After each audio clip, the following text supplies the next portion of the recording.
திமுக vs AIADMK தான் இந்த தேர்தலையும் இருக்கும். நான் எதிர்பார்க்கறது திமுக vs அதிமுக தான். அதுதான் போட்டி. அவர் மேலே விஜய் வந்து நீங்க புதிய தலைமுறையில் அடிக்கடி பயன்படுத்துற வார்த்தை இந்த ஆட்ட குலைப்பர் அப்படிங்கிற ஒரு வார்த்தையை நீங்க அடிக்கடி இப்ப பயன்படுத்திக்கிட்டு இருக்கீங்க. பீகார் எலெக்ஷனை பொறுத்தவரையும் அந்த ஆட்ட குலைப்பரா இருப்பாரு. அதான் அதை வந்து நீங்க எல்லா தமிழர்களுக்கு புரிந்த மொழியில சொன்னீங்க ஸ்பாய்லர்னு. புதிய தலைமுறை பயன்படுத்திய அந்த அழகான தமிழ்ல நான் சொன்னேன் குலைப்பர் ஸ்பாய்லர் அப்படிங்கிற அந்த வேலையா தான் இருப்பாரு. அது எந்த ஸ்பாய்லரா இருப்பாருன்னா அதிமுக அளிக்கிற ஸ்பாய்லரா தான் அவர் இருக்க போறார். அதைத்தான் திமுக வந்து இதை நல்லா மெருகேற்றி விடுவோம். அப்பா நீ ஒரு பெரிய ஆளுப்பான்னு பண்ணுதா அப்படின்னு கேட்டீங்க.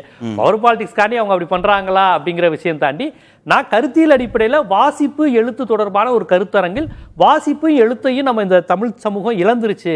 அதனுடைய விளைவு தான் 9 மணி நேரம் எந்த வேலையும் பார்க்காம என்னால் நடிகனுக்காக நிற்க முடியும். ஏன்னா தலைவர்கள் வந்து ஒரு 10 நிமிஷம் என்னால் படிக்காமல் இருக்க முடியலன்னு சொன்ன அண்ணா பிறந்த இந்த ஊரில் 10 மணி நேரம் எந்த வேலையும் செய்யாமல் சும்மா கால் கடுக்க நிற்கிறேன். எதுக்காக நிற்கிறேன்னா ஒருத்தரை பார்க்கறதுக்காண்டி நிற்கிறேன் அப்படிங்கிற அளவுக்கு மக்கள் அறிவிலி கூட்டமாக போயிட்டாங்களே அப்படின்னு பேசும்போது விஜயை பேசுவது வந்து தவிர்க்க முடியாது. இப்போ காந்தியை பற்றி பேசும்போது கோட்ஸையை பேசுவதை தடுக்க முடியாதுல்ல. உடனே கோட்ஸே காந்திக்கு இணையான நம்பராக நம்ம சொல்ல முடியாது. அந்த அடிப்படையில் தான் நான் அதை பார்க்குறேன்.